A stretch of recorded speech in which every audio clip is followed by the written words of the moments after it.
सो आज की क्लास में हम पाइथन के ऊपर इफ कंडीशन को चेक करेंगे और आज हमारी इफ कंडीशन की लास्ट क्लासेज है और हम कल से हम लूप की तरफ बढ़ेंगे।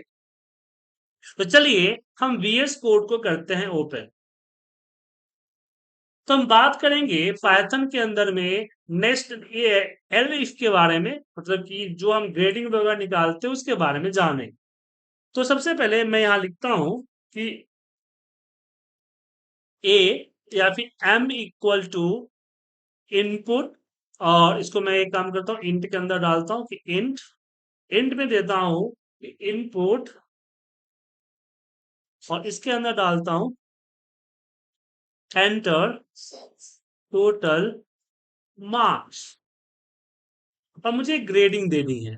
ग्रेडिंग मतलब कि एम के ऊपर अगर 0 to 40 हुआ तो हम देंगे सी ग्रेड। 0 to 40 में क्या देंगे? सी ग्रेड देंगे। 41 to अगर 60 होता है तो हम देंगे बी ग्रेड, और 61 to 100 हुआ तो हम देंगे ए ग्रेड। ऐसे स्लैब को ऊपर नीचे किया जा सकता है। तो मेरे इस स्लैब में आप देख पा रहे हैं हर किसी के लिए कुछ ना कुछ है। अगर कुछ भी नंबर आता है तो उसमें हमने कुछ ना कुछ दिया हुआ है। तो हम घटते से बढ़ते की तरफ चलेंगे। तो यहां लिखेंगे M if m is less than equal to 40, then यहां हम एक रिजल्ट करते हैं, result equal to C grade. फिर यहाँ अब मुझे सेकेंड कंडीशन लगाना है तो यहाँ पे एलिफ लगाएंगे और सेकेंड कंडीशन देंगे कि m is less than equal to 60, और फिर यहाँ पे देते हैं कि r equal to B grade. फिर यहाँ पे अगेन हम एलिफ एल्स नहीं एलिफ देते हैं, एल एफ, और बोलते M is less than equal to 100, then sorry यहाँ पे हमने सेमीकोलन देना भूल गया। सेमीकोलन देना जरूरी है और इसी पैटर्न में लिखना है, पैटर्न चेंज मत कीजिएगा। R equal to A grade. अब ऐसा हो सकता है कि नंबर के अलावा कुछ भी डाल दे, तो उस केस में हम एल्स देते हैं कि एल्स क्या हो, आर इक्वल टू क्या आ जाए, फेल। ऐसे अगर आपके पास ज्यादा कंडीशन है तो ज्यादा कंडीशन दे सकते हैं। फिर यहां हम देते हैं प्रिंट, और प्रिंट के अंदर देते हैं ग्रेड एज, और यहाँ पे हम देते हैं कॉमा Sir, आगे। how can we say here only we have to put if elephant else? Elements L से हुआ कि जैसे कि इस पे हमने इस नंबर डालने की बात की, 100 से 100 के आसपास नंबर डालने की बात, किसी ने 105 डाल दिया जो कि हमारे रूल्स में नहीं है क्योंकि हमारा 0 से 40 पर ही है, या किसी ने कोई करेक्टर डाल दिया, या किसी ने कुछ ब्लैंक ही छोड़ दिया, दैट केस यहाँ पे फेल शो हो। ओके, क्योंकि हम यूजर से इनपुट ले रहे हैं ना, कोई फिक्स इनपुट तो है नहीं कि हाँ फिक्स है इट मीन फिक्स। यूजर कुछ भी डाल सकता है ना। अब जैसे कि मैं Yes, yes. यहाँ पे मैं स्लैश टी कर देता हूँ और मैं यहाँ इसको रन करता हूँ। अब मैंने यहाँ पे मान लीजिए कि 65 डाला तो यहाँ पे ए आर। ओके, फिर मान लीजिए कि मैंने यहाँ पे 500 डाल दिया, जो कि गलत 50 डालना था, गलती से 500 डल गई, तो ये क्या आएगा, फेल आएगा, क्योंकि 500 हमारे लिमिट से बाहर है। ओके, तो ये चीज हम करते हैं। तो इस तरह से हम यहाँ पे कर सकते हैं। अगर मैं इसमें और भी ज्यादा कॉम्प्लिकेट करूं तो चलिए थोड़ी सी हम तो इस पे आते हैं। डेटा एनालिटिक्स में हम लोग क्या करते हैं कि इंसेंटिव लॉन्च करते थे। इंसेंटिव का हमारा एक स्लॉट होता था, उस पे इंसेंटिव हम लॉन्च करते थे। तो क्या इंसे एक मिनट इसको कॉपी करते हैं, इसको पेस्ट कर देता हूँ। अब इंसेंटिव क्या करता है, इस चीज को देखते हैं। मैं यहाँ पे अपनी ड्राइंग को क्लियर कर। तो इंसेंटिव कहता है कि अगर 5 to 40 हुआ तो हम देंगे 500। 500 की इंसेंटिव दी जाएगी। किसी ने अगर 41, उसमें क्या होगा, 41 to 60 किया तो मैं यहाँ पे 1000 की इंसेंटिव दूंगा। किसी ने अगर 61 to 80 किया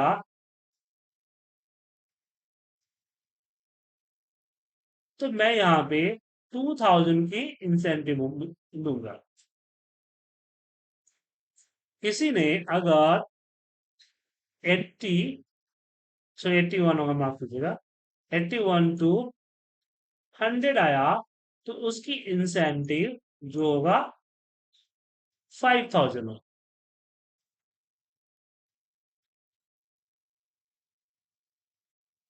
अगर ग्रेटर देन 100 आता है, क्या आता है, ग्रेटर देन 100 आता है, तो मैं वहां पे उसको 10,000 की इंसेंटिव दूंगा।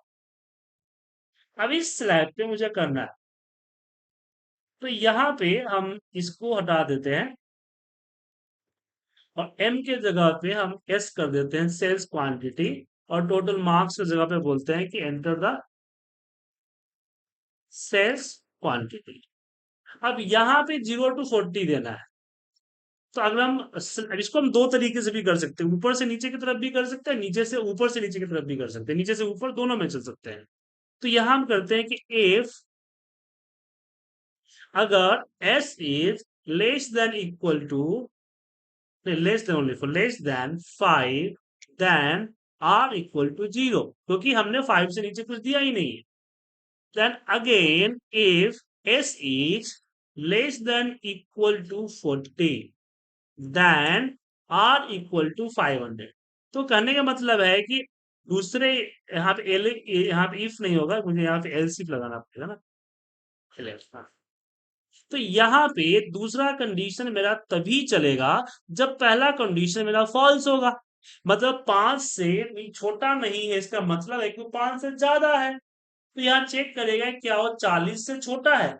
40 से छोटा है मतलब यहाँ पे 40 से छोटा अगर चेक कर रहा है, इसका मतलब है कि वो 5 से छोटा चेक कर चुका है, मतलब 5 से बड़ा है।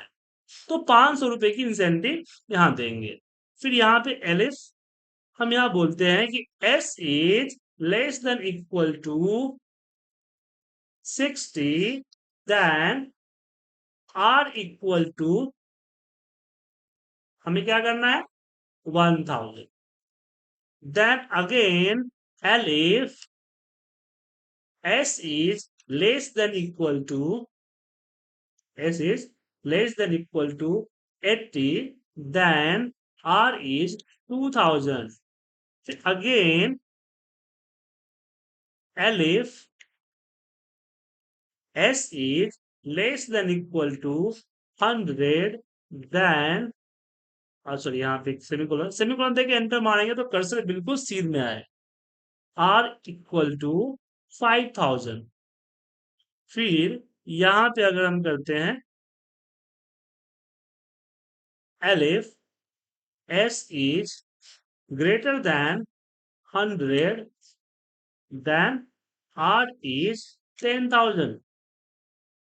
और यहाँ हम else देते हैं कि else अगर इनके अलावा कुछ आता है तो r पे 0 आ जाए, जैसे किसी ने कुछ डाल दिया टेक्स्ट वेक्स, इसलिए हालांकि एरर आएगा फिलहाल, लेकिन आगे चल के जब एरर हैंडल लगाएंगे तो वहां पे इसका इस्तेमाल आपको करना हो।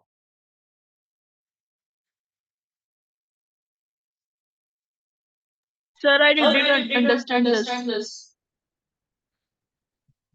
देखिए Sir, इसमें how Sir, it how it came it came 500? 500?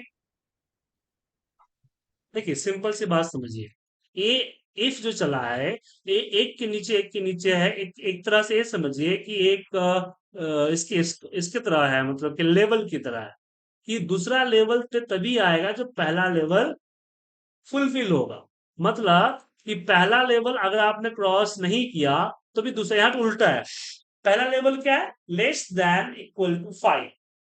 अगर इफ को एस पे 5 से नीचे का अमाउंट मिलेगा तो वो यहीं पे आर को 0 दे देगा और नीचे जितने भी कंडीशन लगा है उसको स्किप कर देगा, क्योंकि यहाँ पे हमने इसीलिए एलिफ लगाया हुआ है, नॉर्मल इफ नहीं है, सबको स्किप कर देगा। तो जहां पे कंडीशन उसका फुलफिल हुआ वो वहीं तक चलेगा, उसके नीचे चलेगा ही नहीं। जैसे मान लीजिए हमने 65 डाला, इसका मतलब है कि वो यहां तक पहुंचा, तो 2000 यहाँ पे शो करेगा, नीचे का ऑप्शन शो ही नहीं करेगा। It's clear? Yes, sir. Sir, but how it came 500? यहाँ पे बता ना आपको, अगर 40 हुआ तो 500 आएगा। So, but how? हाउ, क्या दिक्कत, इसे क्या समझ में नहीं आ रहा है, बताइए आप। Sir, I'm not able to understand when we have to put if, elif and else and how it came the 500, 1000, else, 2000, एक 5000. मिनट, एल्स इफ क्या है पता है आपको? Yes, sir. एल्स, एलिफ, जो एलिफ है वो करता क्या है एलिफ? ये एलिफ Sir, क्या I am करता not, है? sir, sir, I am not college student and I did not नहीं, इससे understand पहले this. So, इसकी आपने क्लासेस ली है, इससे पहले आप कॉलेज स्टूडेंट है उससे मतलब नहीं है, आपने इससे पहले की जो इफ की क्लासेस है उसको ली है आपने, yes, sir. सारी क्लासेस ली है, Yes, sir. तभी आपको समझ में नहीं आया कि एलिफ क्या करता है। Sir, no. आपने क्लासेस की वीडियो को दोबारा देखा है? Yes, sir. नहीं, आप झूठ बोल रहे हैं। Sir, I have watched also. अगर आप क्लासेस की रिकॉर्डिंग को देखते तो आपको समझ में आता। 2 बार में भी समझ में नहीं आया, मैं इसको कई बार समझा चुका हूं कि जब हमें हमारे पास दो कंडीशंस होते हैं, एक से ज्यादा कंडीशंस होते हैं, और मुझे दूसरा कंडीशन तभी यूज करना है, जैसे आप गए, मान लीजिए कि आप गए, आपको एक टास्क दिया गया कि आप जाइए नेहरू प्लेस मार्केट और आपको एक लैपटॉप खरीदना है। तो सिंपल सा वर्क है कि यू गो नेहरू प्लेस और बाय द लैपटॉप। लेकिन लैपटॉप खरीदने के लिए कुछ कंडीशन दे दिया गया कि आपको लैपटॉप खरीदने जाना है और आपको पहले चेक करना है कि शॉप जो है वो डेल का होना चाहिए। ठीक है? तो आप पहले Okay, sir. दुकान में जाएंगे, दुकान का नाम रीड करेंगे, अगर वो डेल का हुआ तो ठीक है, आगे की दुकान जाने की जरूरत नहीं है आपको। जरूरत है? No, sir. मैं ह्यूमन नेचर की बात नहीं कर रहा हूँ, मैं बात कर रहा हूँ कि मान लीजिए एक रोबोट है, आपको टास्क कंप्लीट करना है। ह्यूमन नेचर तो ये कहता है कि 10 दुकानें जाओ, एक दुकानों से खरीदो। इसको नहीं फॉलो कीजिएगा। आपको एक रोबोट की तरह टास्क दिया गया कि आपको दुकान में जाके लैपटॉप खरीदना है, और पहली कंडीशन दी गई कि आपको डेल का लैपटॉप लेना है। किसका लेना लैपटॉप लेना है? डेल का लैपटॉप लेना है, और डेल की दुकान से लेना है। तो अब आप क्या करेंगे? अब मार्केट में 100 दुकानें हैं, तो क्या आप 100 दुकान को चेक करेंगे? नहीं।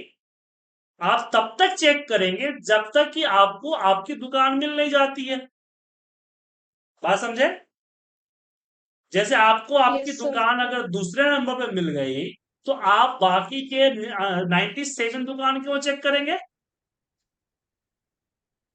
सेम थिंग, अगर यहां से चेक कंडीशन चेक करेगा, जैसे ही इसको पहली कंडीशन मिल जाती है कि एस पे डली, जो ऊपर इनपुट डला हुआ है उस पे डला गया वैल्यू अगर 5 से छोटा है, 5 से छोटा है, तो यहीं पे वो आर इक्वल टू 0 दे देगा और यहीं पे कहानी को कर देगा खत्म।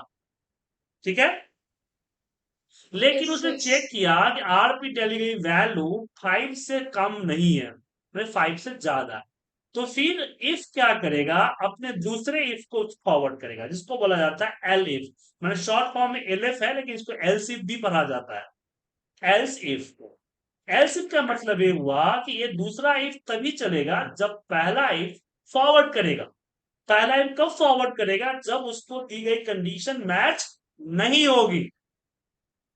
अगर मैच हुई तो रिजल्ट देके यहीं पे कहानी खत्म हो जाएगी। बात समझ में आया? तो 500 तभी शो करेगा जब एस पे डली गई वैल्यू 5 ना होगा। 6, 7, 8, 10, 12, 20 हो सकता है, लेकिन 40 से छोटा होगा। जैसे 40 से बड़ा होगा, ये दूसरा एलएफबी फॉरवर्ड कर देगा तीसरे इफ को। तीसरा इफ चेक करेगा कि क्या ये 60 से छोटा है। अगर 60 से छोटा हुआ तो यहीं पे 1000 रुपीज देगा और कहानी को कर देगा खत्म। अगर 60 से भी छोटा नहीं है, उससे भी बड़ा है, तो फिर अगली को फॉरवर्ड करेगा और यही सिलसिला चलता रहेगा नीचे तक, जब तक कि हमारा इफ खत्म नहीं हो जाता है। अब समझ में आया? Yes, sir. ठीक है। Yes, sir. और एक चीज ध्यान रखिएगा कि आप कॉलेज स्टूडेंट हो, इससे लेना देना नहीं है। समझना आपको मैथमेटिक की तरह है। किसकी तरह? मैथमेटिक की तरह है। और मैथमेटिक क्या कहती है? प्रैक्टिस। आप जब मैथमेटिक की प्रॉब्लम सॉल्व करने बैठते हैं, जब नहीं बनता तो क्या लगता है, उसको ऐसे ही छोड़ देते हैं या उस पर रिसर्च करते हैं। सो अगर आपको ये समझ में नहीं आया पिछली कुछ क्लासेज, तो आपको उस पर रिसर्च करना चाहिए, मुझसे पूछना चाहिए, या यूट्यूब पे जाना चाहिए, गूगल पे जाना चाहिए। तो इस तरह की बेसिक प्रोग्रामिंग पे आप इतना प्रॉब्लम होगा, तो फिर आगे की जो डेटा एनालिसिस की प्रोग्रामिंग है उसमें तो आप बोलेंगे सर मुझको समझ में आया, ब्लैकआउट। फिर फायदा क्या है सीखने का? ठीक है, चलिए Yes, आगे sir. बढ़ते हैं। अब इसको प्रोग्राम को हम रन करते हैं। रन करते समय मैं यहाँ पे मान लीजिए कि मैंने डाला 85। 85 डालते ही रिजल्ट दीजिए क्या आया? 5000। क्यों? क्योंकि इसने चेक किया कि 85 जो है 100 से छोटा है। किससे छोटा है? 100 से छोटा है, इसलिए यहाँ पे आया 500। ग्रेड इसलिए है, यहाँ पे हमने ये चेंज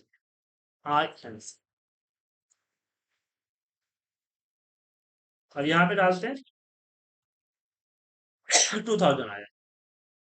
इस तरह से आप एलसीफ का इस्तेमाल कर सकते हैं, और कंडीशन चाहे जितना भी हो आप उसका यूज करें, कोई प्रॉब्लम नहीं।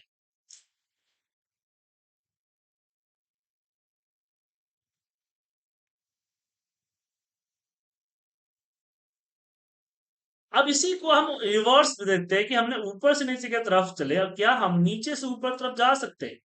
चलिए इसको भी हम करते हैं। तो इस प्रोग्राम को मैं वापस कॉपी करता हूं, कॉपी, और मैं नोटपैड में डाल।